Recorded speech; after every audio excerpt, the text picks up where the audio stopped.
ბათუმის ნომერ მესამე საპყრობილიდან 3 პოლიტპატიმარი, მათ შორის გოჩა მუხაშავრია გათავისუფლდა.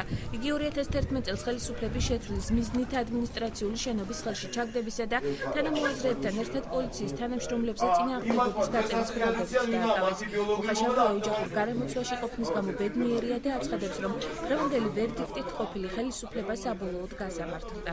ფაქტურად ამ სამართლებრივი ვერდიქტით საბოლოოდ იქნა გამოტანილი განაჩენი აქვს ყოფილი ნაცმოძრაობის სისტემური, თუ შეიძლება ესე ითქვას, რეჟიმის მხილებისა და წინააღმდეგ. ფაქტიურად შეიძლება ითქვას, რომ ყოფილი ხელისუფლება და რეჟიმი, ნაცმოძრაობა ამ განაჩენით არის გასამართლებული. ძალიან ბედნიერი ვარ, 2 წელი ჩემი უდანაშაულო მეუღლე ციხეში იყო. ძალიან ბევრი გადავიტანეთ ამ ხნის მანძილზე, მაგრამ იზე გაიმარჯვა სამართალმა და ღმერთით ყველაფერი კარგად იქნება.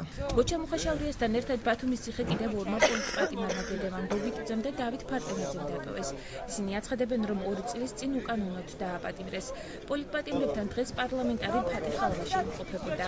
აღნიშნული ჰუმანური აქტისთვის მან მადლობა საქართველოს პარლამენტის ადამიანის უფლებათა დაცვის კომისიას გადაუხადა. მივიჩნევდი მე პოლიტპატიმრად, ვიყავი დაპატიმრებული უკანონოდ 21 მაისს ქალაქ ბათუმში აჭარის ტელევიზიის წინ განხორციელებულ აქციებში.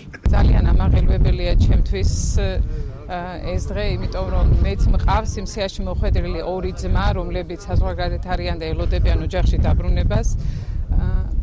მინდა უსურო საქართველოს, რომ აღარ ყოლოდეს პოლიტპატიმრები. საქართველოს პარლამენტის უმცირესობის წევრი მიხეილ მახარიძე პატიმრებში დაბრუნებას ულოცავს, თუმცა აღნიშნავს იმასაც, რომ ჰუმანიზმი არ ნიშნავს მიპირების სამზეოზე გამოყვანას, რომლებმაც შესაძლოა მომავალში სახელმწიფოს კვლავ საფრთხე შეუქმნას.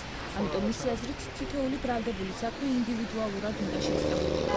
იგი მიიჩნევს, რომ ახალი ხელისუფლება ამ ნაბიჯით წინასაარჩევნო დაპირებების გადაფარვას ცდილობს. ეს საქმეები ცოტა დროში გაიწელებოდა, მაგრამ სათითაო რომ განხილული ყოფილიყო, მე მჯერა რომ ამდენი ამინისტრირებული, საშიში ამინისტრირებულიზე მაქვს ლაპარაკი არ იქნებოდა. როგორც ყოფილი ხელისუფლების და ამ დროს ახლაც მოქმედი პოლიტიკოსი ვერ გავიზიარებ, რომ ეს არის განაჩენი ყოფილი ხელისუფლებისგან და ეს ძალიან მალე გამოჩნდება, რომ ასე არ არის. ამნისტიის შედეგად 200-მდე პოლიტპატიმარი და 25-მდე პოლიტიკური დევნილი გათავისუფლდა.